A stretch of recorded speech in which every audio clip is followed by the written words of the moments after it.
Hi everyone, welcome to my channel Go Sew Beautiful. My name's Becky and this is the second edition of Friday Sews. So I really want to thank everyone for tuning in and subscribing and all the wonderful comments. I was overwhelmed with the response I got from my first Friday Sews video.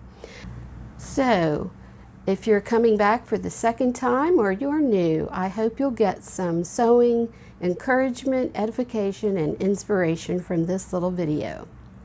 So first, I want to talk about what I'm wearing. This is the Lacey dress from Style Arc Patterns, and I'll put a picture of me wearing it. There you go. This is one of the second or third times I've worn this dress, and today I noticed the neckline on this is just a little bit too big. I'll take my sweater off so you can see. The shoulders just kind of slip around, and really to fix this I would have to cut the bodice out again and take it in this way. I've noticed this on some other dresses I've made, and I guess I just have narrow shoulders. I never thought of it that way, but maybe I do. Anyway, it's very comfortable, easy make, and I really enjoy wearing this for summer. So once again, I didn't get a whole lot of sewing done this week, but I did do a lot of work.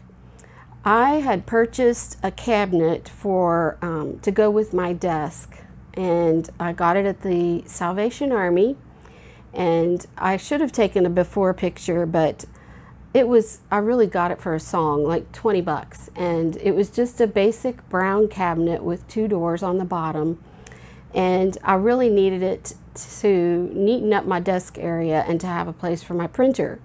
So my husband and I brought it home, and I said, I'm gonna paint it. Well, it's been sitting in my garage for several weeks now, and my husband said, you better get that painted. So I started on it on Saturday. And let me tell you, it's got wood trim on it and wood shelves, but the whole thing isn't wood. A lot of it is laminate. And so I did buy some primer that was supposed to stick to laminate, and began painting it, and I used spray paint, but it was a very laborious project, and I got it all primed, and then I finally decided the next day or 2 days later, that was on Saturday. Sunday I rested. Monday I decided I got to get this thing painted. So I went ahead and put the top coat on it, but first I sanded it a little bit because it was really rough where I'd spray painted it. Anyway, long story short, here's a picture of it. It's almost finished. I need to give another coat of paint to the doors, and then it'll be ready to be moved in. And I also decided the back of it, inside, I'm going to put some wallpaper, some decorative wallpaper, just to give it a little bit more, just to make it look a little better. So after that, I have decided I never want to lift another paintbrush again. In fact, I never want to paint anything ever again unless it's a small project, a picture maybe. Anyway, I digress. So on to my sewing. I mentioned last week that I was going to make a t-shirt for the T-shirts for Summer 2021 challenge hosted by Sew Joey, and I did go ahead and make my Love Notions classic tee out of this tie-dye purple fabric, and I'll put a picture up there. It is a little bit boxy on me, I think. I probably could have sized down a little bit, but it's very comfortable, and since this has got a lot of cotton in it, it's likely to shrink. So we'll see how it goes through the wash. But I was really pleased with how it came out. The V-neck looks pretty good. I used my cover stitch machine to do the top stitching around the neckline, and I was actually pretty pleased with that. I just got the cover stitch machine this past year, and there's definitely a learning curve about using the cover stitch machine, especially when you're ending the stitching. There's no way to go backwards to back stitch. It's very difficult to pull the threads through to tie them in a knot. And really what I've realized is that if you just sew over the starting point and cut the threads off, they're not going to come undone. You really have to kind of pick them out in order for it to come completely undone. Okay, so that was one thing I did. The next thing I did was actually not for myself. It's for my sister. I had promised her I'd make her some pajamas for her birthday. And she really only likes to, well, she doesn't like a regular shirt style pajamas. She likes either a tank top, or I made her a cami. And I used this really pretty double brushed poly fabric from Joann's. And it's a kind of a dusty rose with a butterfly outline on it. And I used the Love Notions Luna Loungewear pattern for the cami, which is right here. Very easy.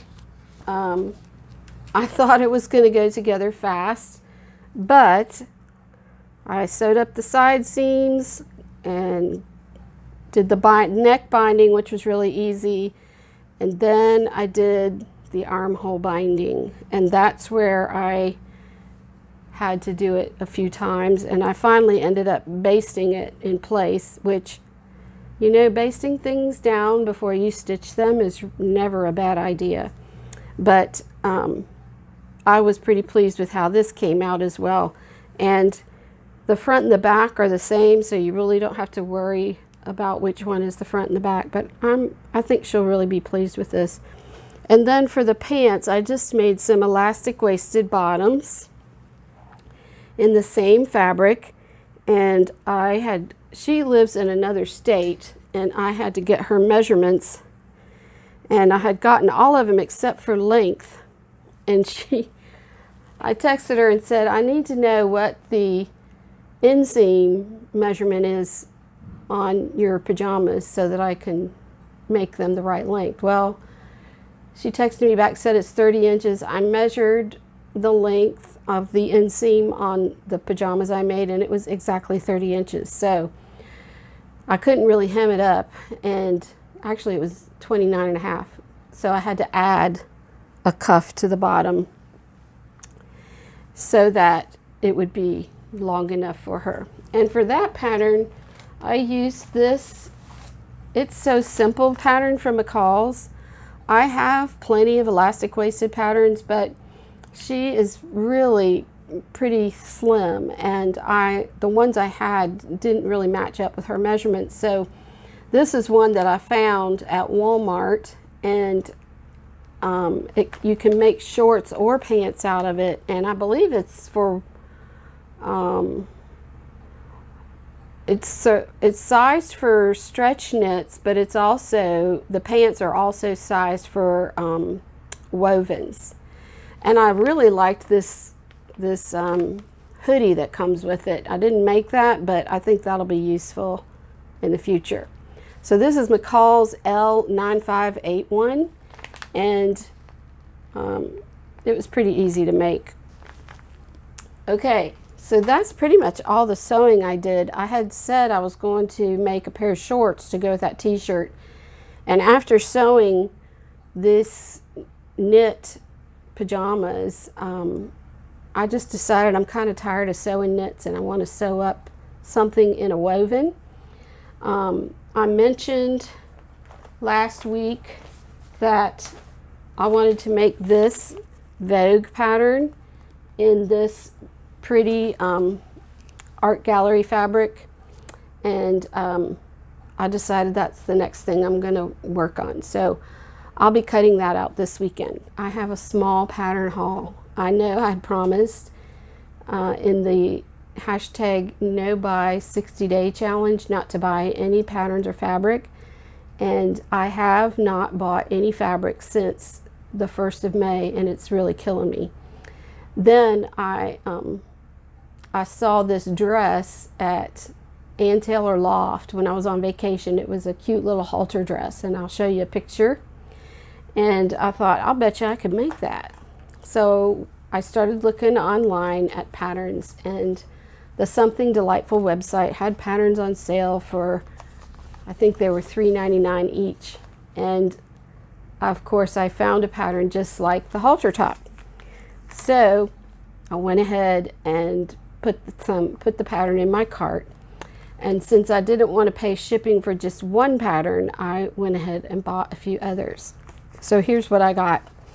This is the halter dress pattern. This is McCall's M7405.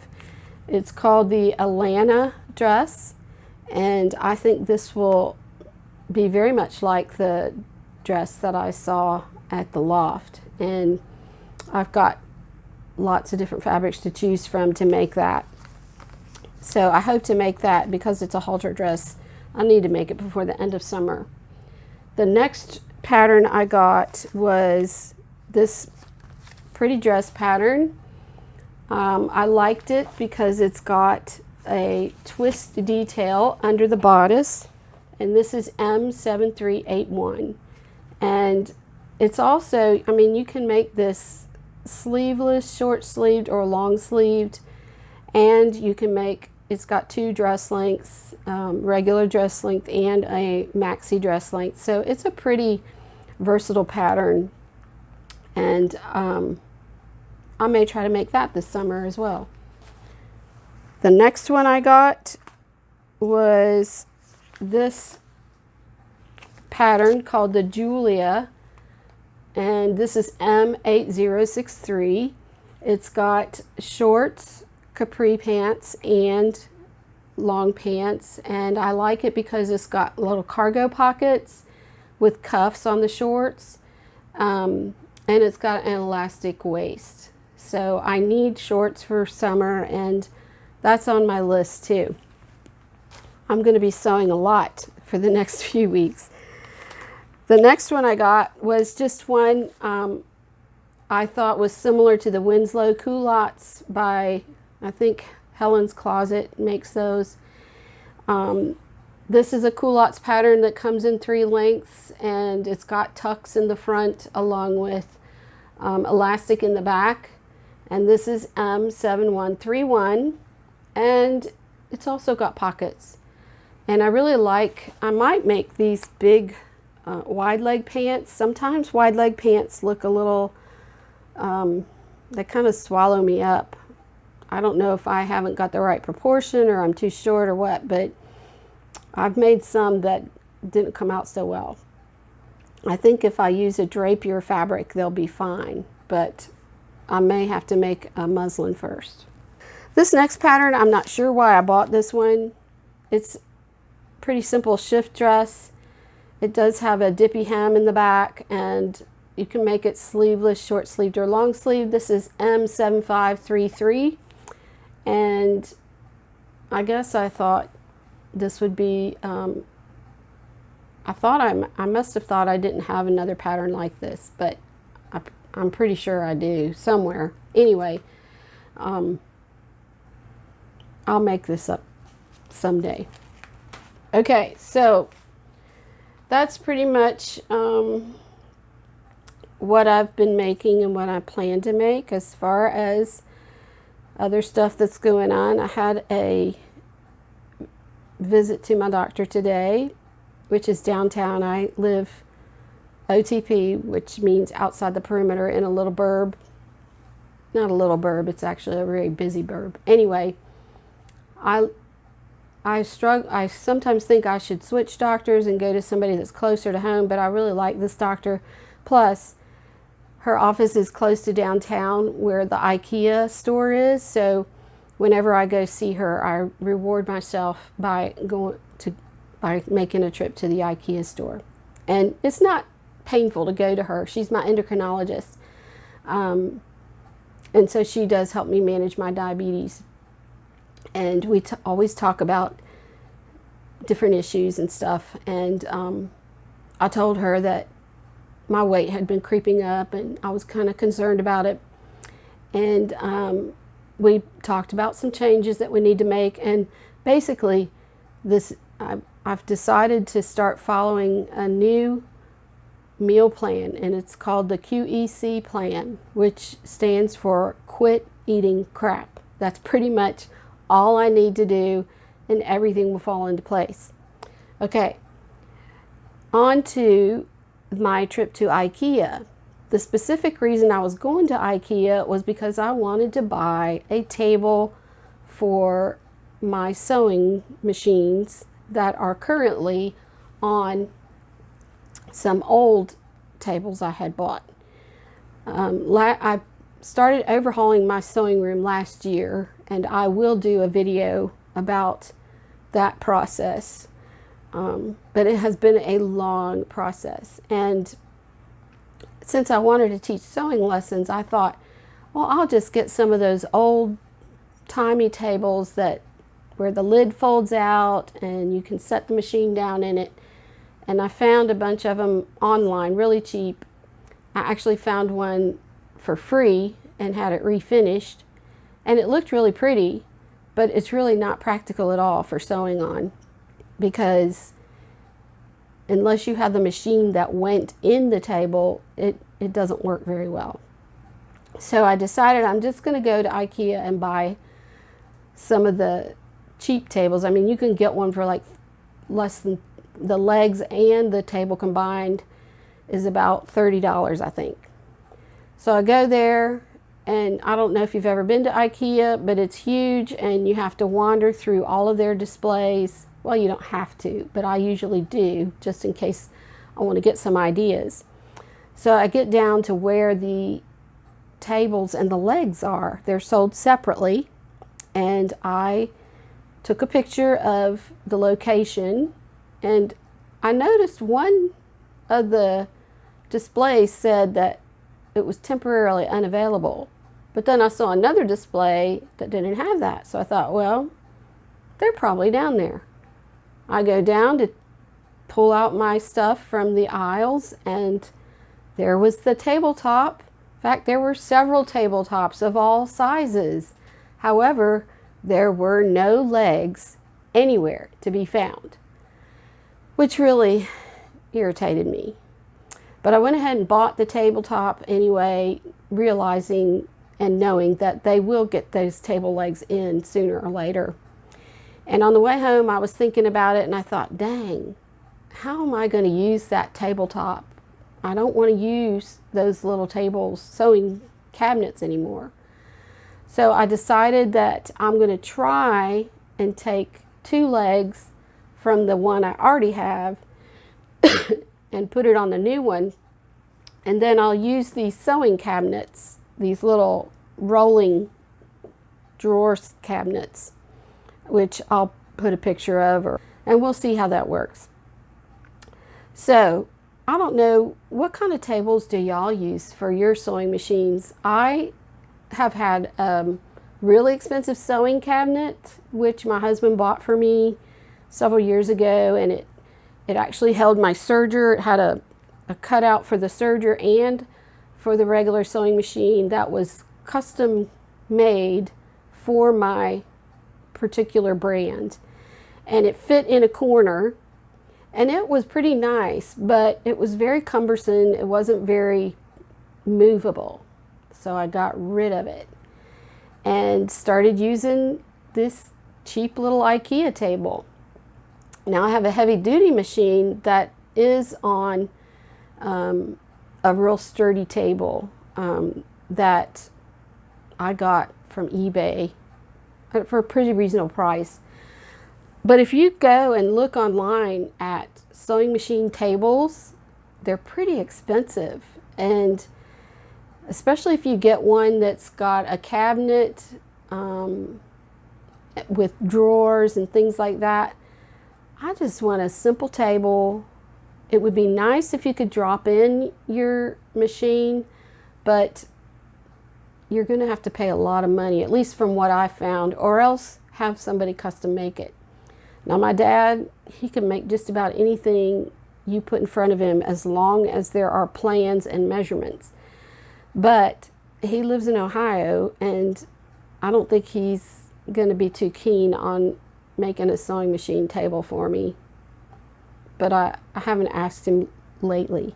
Anyway, I'd love to hear what y'all do for your sewing tables, and I know some of you may not have a dedicated area for sewing, and maybe you just pull yours out and put it on the dining room table, which I think works really well. I even considered maybe I should just go to Goodwill or Salvation Army and see about getting an old dining room table and cutting it to size to fit in my sewing space. Anyway, please share your thoughts, your comments.